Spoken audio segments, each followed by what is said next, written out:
Hi friends, இன்னைக்கு எங்கள் வீட்டில் என்ன குழம்புன்னு பார்த்தீங்கன்னா சிக்கன் குழம்பு. அது எங்கள் ஊர் சைடு இல்லாமல் வைக்கிறாங்க. அதுதான் இந்த வீடியோவில் பார்க்க போறீங்க. என்னம்மா செய்ய ஆரம்பிக்கலாம்ல? ஆமாம். சரி. கோழி குழம்புக்கு புளி ஊற்றி தான் வைப்போம். அது மாதிரி தான் இப்போ வைக்க போகிறேன். வாங்க எப்படி வைக்கிறேன்னு பாக்குறேங்க. சரி. முதல்ல கள்ளி தண்ணியை ஊற்றி கறியை வேக வச்சுக்கணும். ஓகே.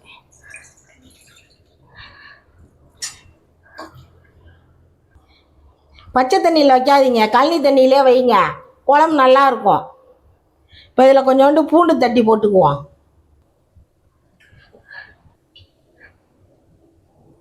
சின்ன வெங்காயம் ஒரு 5 தட்டி வச்சுருக்கேன், அதையும் போட்டுக்கலாம்.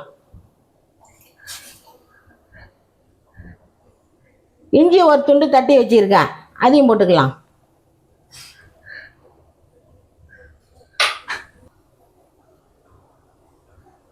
இப்போ இஞ்சி பூண்டுலாம் நாங்கள் தட்டி போட்டு தான் வைப்போம் புளி ஊற்றி வைக்கிறதுக்கு. இஞ்சி பூண்டு பேஸ்ட்டு போட்டு தாளித்தோம்னா புளி ஊற்றினா நல்லா இருக்காது. அதனால தான் நாங்கள் இதிலே தட்டி போட்டுருவோம். இப்போ இந்த கறி தண்ணி கொதி வந்ததே கறியை போட்டுருவோம் அதில் கோழி சிக்கனை. இப்போ தண்ணி கொதி வந்துருச்சு, சிக்கனை போட்டுடலாம். அதில்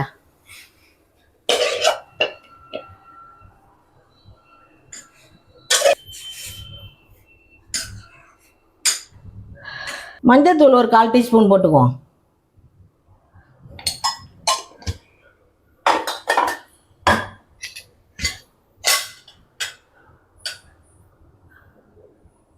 கொத்தமல்லி தூள் ஒரு 2 ஸ்பூனு.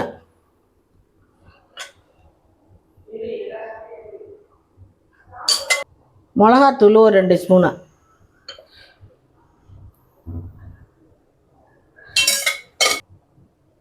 உப்பு கொஞ்சம் போட்டுக்கலாம்.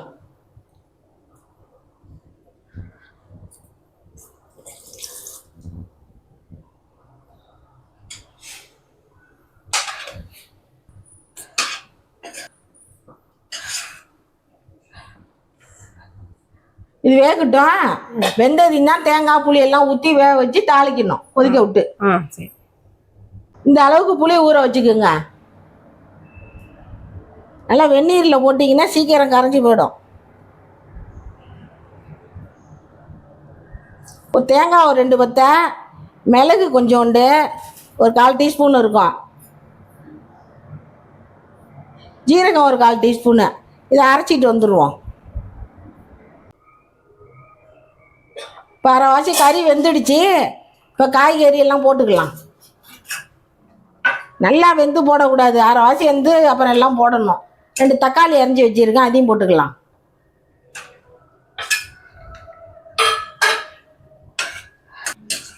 முருங்கைக்காய் கத்திரிக்காயெல்லாம் போட்டு வச்சு பாருங்க, கோழி குழம்பு நல்லா இருக்கும்.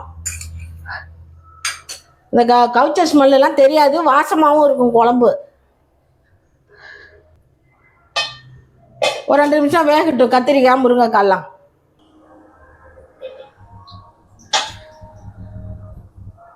இப்போ முருங்கைக்காய் கத்திரிக்காயெல்லாம் வெந்துருச்சு நல்லா. இப்போ புளியை ஊற்றிக்குவோம். இப்போ கரைச்சி இருத்து வச்சுருக்கேன், இந்த புளியை ஊற்றிடலாம்.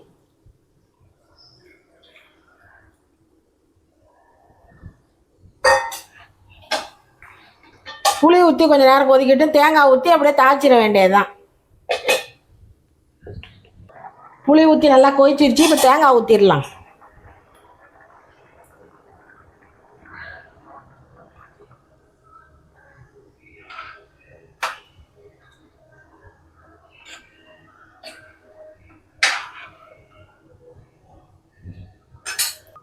ஒரு கொதி வரட்டும், தாளிச்சு விட்டுடலாம். நல்லா கொதிச்சிருச்சு, தாளிச்சு விட்டுடலாம்.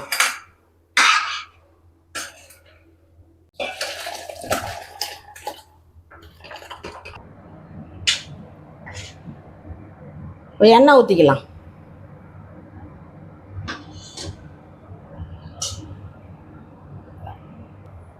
கல்பாசி 2 போட்டுக்கலாம்.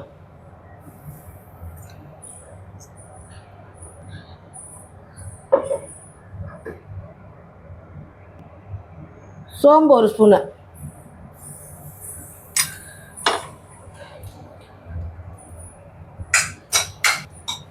சோம்பு வெந்துடுச்சு. இப்போ சின்ன வெங்காயம் கொஞ்சம் போட்டுக்கலாம்.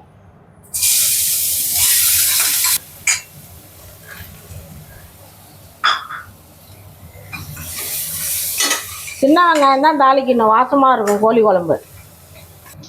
கருவேப்பிலை கொத்தமல்லி போட்டுக்கலாம்.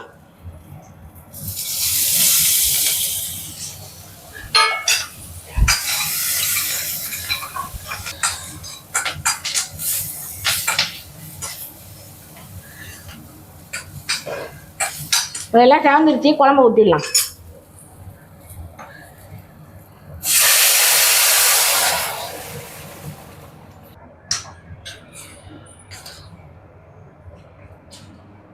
அவ்வளோதான்.